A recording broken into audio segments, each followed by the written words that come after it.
The P38. Last I left off, and I kind of been neglecting my model building duties here, which I kind of took a little break from it, and I had to do the model show and the stack of models in the arc, and it's just and other things got in the way. But anyway, I did get the cockpit painted, and that was just cockpit green standard issue. I did take it's crystal clear, but I did take Mr. Detailer black wash, and I put it all in there. And that's pretty much all you're going to see. You're not going to see a whole lot. So that's just my standard operating procedure of doing a cockpit for airplanes. You know, you just can't see the instrument panels or anything else. So then I masked off all the canopies. Everyone should have seen that. And then I took micro crystal clear and got the canopy on the back and the front.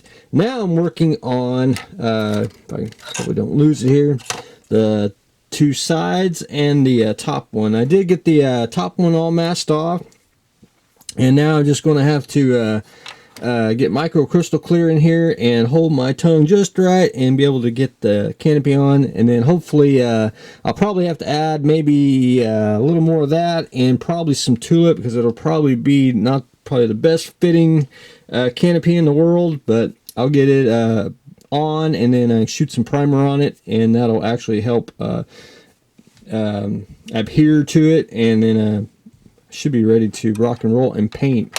But no painting this weekend. Hopefully I'll get painting next weekend, but I still got a little more sanding to do. As you can see, I got most of the line, most of the seam there sanded and scraped off, and basically I had to go back in with the 101 ways to use a knife, and that is take the back here and do a little scraping and blend everything in, just get it smooth, and then go back in with a little bit of sandpaper and just round everything back off. But anyway, that's where I stand on that. So hopefully I can get some paint, or at least get most of it saturated with primer and get everything filled up and ready and smooth so we can start painting Mr. All-Clad. That's the Tsar tank. One thing I had to do is I got the wheels assembled. I had to get them off the pour plugs. And the wheels itself are resin here. They actually come in 3 pieces. And one of them was actually broke in half, and the other one was almost broke, but it was basically tried to be repaired. So I got everything off the pour plug. I had to hurry up and get the photo etch on, because I'm gonna I had to have it sturdy so I can flat sand the rest of the pour plug off, which I've almost got it all done. I just got a little bit more, and I should be ready to go on it. There's a lip that goes on the inside here. It's cast really thin, and I broke a little bit of it off. Some of it was broke, and that's where the photo etch actually glues on. I got both wheels on, but I got to go back in, and as you can see, I basically tacked it in, and I got to go back in and get it secured. One thing about the Tsar tank here, the wheels are going to bow out just a tad. You can see it on the photo etch. If I actually had to do this another way, I would personally either build this out of styrene and skip the resin parts, or I would go and get like one of those looms that you see at the hobby store, or not hobby store, till I got hobbies on mine, a craft store, and make it out of wood. I do something like that. But anyway, I'm working with the kit, so we will make it do and make it look great. I did take which is the greatest tool I think created so far, is the photo etch scissors. This thing just cuts it like butter. I mean, it's just fantastic. Best tool I bought in a long time. Should have bought that 20 years ago. But anyway, that's another story.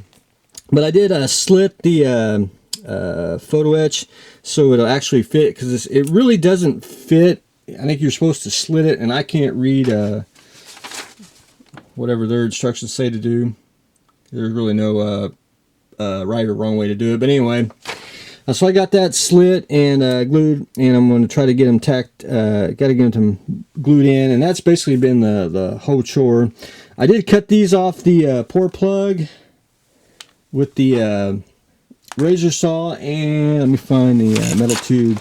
It took me a while to figure out, but the tube goes here, and it's actually very secure, and it'll be on both sides. Well, hold my mouth just right, and it'll basically be like that with the tube in the middle.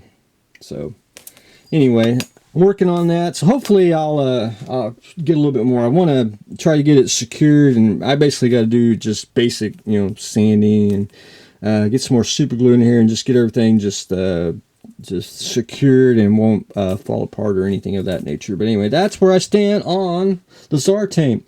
Viper, I did get Mr. Camera in, so I've upgraded that, and we'll do the backdrop shoot.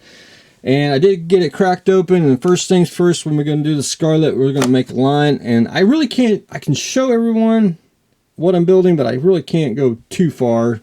But I'll show everyone, because I got to save surprises for the how-to book. But anyway, we're going to draw a line here, and then we're going to basically cut it out of, 45, intake here. And it'll be sliced off. Hopefully I'll get that done probably this week. And I'm hoping. I gotta just get everything lined out. And hopefully we'll get it built. But anyway, that is what I have got going on today. We are officially beginning the Viper for fine scale. Working on the Tsar tank slowly but surely. And we're going to get the canopy on the P38. So stay tuned for the next exciting episode.